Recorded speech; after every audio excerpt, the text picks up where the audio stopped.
চলো আজকে শেয়ার করা যাক পটল দিয়ে সন্ধ্যের একটা দারুণ মুখরোচক স্ন্যাক্স আইডিয়া। কি ভাবছো তো যে পটল দিয়ে কি আবার স্ন্যাক্স বানাবো? হ্যাঁ চলো, তার জন্যই আজকের ভিডিওটা প্রথম থেকে শেষ পর্যন্ত ফলো করতে হবে। খুব একটা বেশি উপকরণ লাগবে না, আর বানাতেও সময় লাগবে খুবই কম। তো চলো ঝটপট দেখে নেবে রেসিপিটা।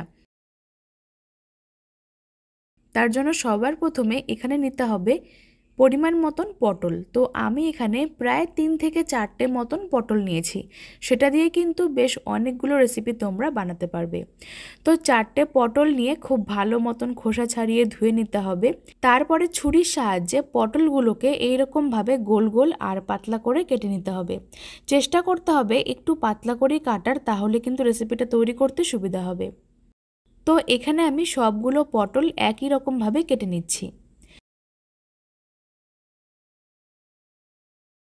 4টে পটল একই রকমভাবে কেটে নেওয়ার পরে এবার অন্যদিকে চলে যাব পরের স্টেপে। তো তার জন্য একটা মিক্সিং জারের মধ্যে এই সমস্ত ধুয়ে কেটে রাখা পটলগুলোকে অ্যাড করতে হবে।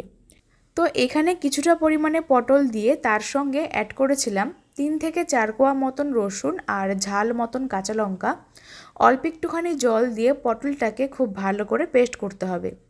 বীজ সমেত আমি পটলটাকে পেস্ট করে নিয়েছিলাম, তোমরা চাইলে বীজটাকে ছাড়িয়েও করতে পারো। সবগুলো পটল একই রকমভাবে পেস্ট করে এবার একটা গ্যাসের ওপর কড়াই বসিয়ে খুব ভালো মতন গরম করে ওর মধ্যে আমরা অ্যাড করব সামান্য পরিমাণে সর্ষের তেল। সর্ষের তেলটা এখানে খুব একটা বেশি লাগবে না, অল্প করে অ্যাড করতে হবে। তেলটাকে দিয়ে ওর মধ্যে ফোড়নে অ্যাড করব সামান্য পরিমাণে কালো জিরে আর অল্প একটুখানি হিং। তবে কেউ যদি হিংটাকে অপছন্দ করো তাহলে স্কিপ করতে পারবে। হিং আর কালো জিরেটাকে অ্যাড করে তেলের সঙ্গে হালকা নেড়েচেড়ে মিশিয়ে নিতে হবে। আর যখন একটা সুন্দর ফ্লেভার আসবে তখন এর মধ্যে আমরা অ্যাড করব একটা মিডিয়াম সাইজের কুচানো পেঁয়াজ। পেঁয়াজটা একদম পাতলা করে কেটে নিতে হবে, তাহলে কিন্তু ভাজা হতে খুব একটা বেশি সময় লাগবে না। তো পেঁয়াজটাকে দিয়ে কয়েক মিনিট একটু হালকা করে ভেজে নেওয়ার পরে যখন নরম হতে শুরু করে দেবে তখন আমরা এর মধ্যে অ্যাড করব ওই আগে থেকে তৈরি করে রাখা পটলের পেস্টটা। সমস্ত পটলের পেস্টটাকে অ্যাড করে তার সঙ্গে অ্যাড করব স্বাদ মতো নুন, সামান্য পরিমাণে চিনি বা স্বাদ মতন চিনি, অল্প করে একটুখানি হলুদের গুঁড়ো, সামান্য পরিমাণ লাল লঙ্কার গুঁড়ো। সব কিছু দিয়ে এবার খুব ভালো করে মিশিয়ে নিতে হবে। আর পটলের পেস্টটা যেহেতু একটু পাতলা, তার জন্য কিছুক্ষণ এরকমভাবে অনবরত জাল করতে হবে, যতক্ষণ না মিশ্রণটা আপনা আপনি শুকিয়ে আসছে আর কড়াই থেকে ছেড়ে আসছে ততক্ষণ এইরকমভাবে ভালো মতো নেড়েচেড়ে মিশিয়ে নিতে হবে। ফ্লেমটাকে মিডিয়াম টু হাইতে রেখে প্রায় 10 মিনিট মতন খুব ভালো মতো নেড়েচেড়ে মিশিয়ে নিয়েছিলাম। দেখতেই পাচ্ছ পটলের মিশ্রণটা কিন্তু অনেকটাই শুকিয়ে এসছে। বেশ খানিকক্ষণ এইরকমভাবে অনবরত জাল করলে কিন্তু আপনা আপনি মিশ্রণটা এরকমভাবে কড়াই থেকে ছেড়ে আসবে। এবার সব শেষে নামিয়ে নেওয়ার আগে এর মধ্যে অ্যাড করেছিলাম একদমই সামান্য পরিমাণে ভাজা মশলা, যার মধ্যে রয়েছে অল্প করে গোটা জিরে, গোটা ধনে, মৌরি, শুকনো লঙ্কা। খুব ভালো করে শুকনো খোলায় টেলে নেওয়ার পরে একটুখানি গুঁড়ো করতে হবে, সেই গুঁড়ো মশলাটা বা ভাজা মশলাটা এর মধ্যে অ্যাড করেছি। এতে করে কিন্তু খেতে খুব সুন্দর হয় আর একটা দারুণ ফ্লেভার আসে। সব শেষে ভাজা মশলাটা অ্যাড করে ভালো মতন মিশিয়ে নিয়েছিলাম। দেখতেই পাচ্ছ মিশ্রণটা কিন্তু অনেকটাই টেনে এসছে আর এইরকমভাবে কড়াই থেকে ছেড়ে আসছে। তো আমাদের এখানে ভেতরের পুরটা একদম রেডি। এবার এই পুরটাকে একটা প্লেটের মধ্যে নামিয়ে কিছুক্ষণ ঠান্ডা করতে হবে। ততক্ষণে আমরা এখানে একটা ময়দার ডো মেখে নেব। তো তার জন্য একটা পাত্রের মধ্যে নিতে হবে এইরকম বাটি মেপে 1 বাটি ময়দা। তোমরা চাইলে আটা ময়দা মিক্স করেও করতে পারো, তবে আমি এখানে 1 বাটি ময়দা নিয়েছিলাম। তার সঙ্গে ময়ামের জন্য অ্যাড করব স্বাদ মতো নুন, সামান্য পরিমাণে চিনি আর 2 টেবিল চামচ সাদা তেল।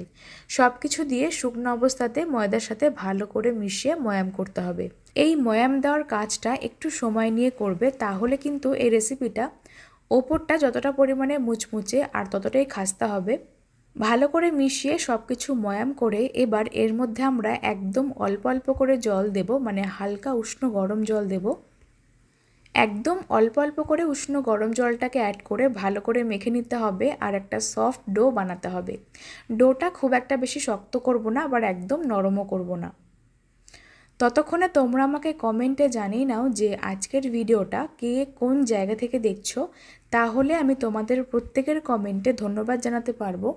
আর আজকের ভিডিওটা যদি ফেসবুক থেকে দেখছো তাহলে অবশ্যই আমার ফেসবুক পেজটিকে ফলো করো, আর যদি ইউটিউব থেকে দেখছো তাহলে মিতাস ফুড জোন চ্যানেলটিকে সাবস্ক্রাইব করে পাশে বেল আইকনটা প্রেস করতে ভুলো না। দেখতেই পাচ্ছ এখানে আমি একদম হালকা উষ্ণ গরম জলটাকে দিয়ে মেখে নেওয়ার পরে একটা সফট ডো বানিয়ে নিয়েছিলাম। তারপর ঢাকনা চাপা দিয়ে কিছুক্ষণ রেস্টে রাখতে হবে। 10 মিনিট এরকমভাবে রেস্টে রেখে দেওয়ার পরে ডোটাকে আরেকবার ভালো করে মেখে এর থেকে একদম ছোট ছোট করে লেচি কাটতে হবে। বাড়িতে লুচি বানাবার জন্য যেরকম লেচি বানাই ঠিক সেরকম করে লেচিগুলোকে কাটতে হবে। ঠিক এরকম সাইজ রেখে প্রত্যেকটা লেচি কেটে নেওয়ার পরে এবার ওর থেকে আমরা একটা লেচি নেব। তারপরে শুকনো ময়দা ছড়িয়ে ভালো করে একটা পাতলা রুটি বেলতে হবে। খুব একটা বেশি মোটা করবে না, একদম পাতলা করেই বেলতে হবে। শুকনো ময়দা অথবা তেল ছড়িয়ে তোমরা বেলতে পারো।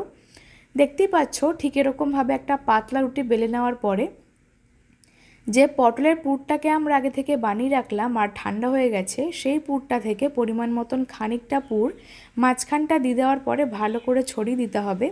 তার থেকে খানিকটা পরিমাণে পুর দিয়ে মাঝখানটা দিয়ে ভালো করে ছড়িয়ে দিতে হবে।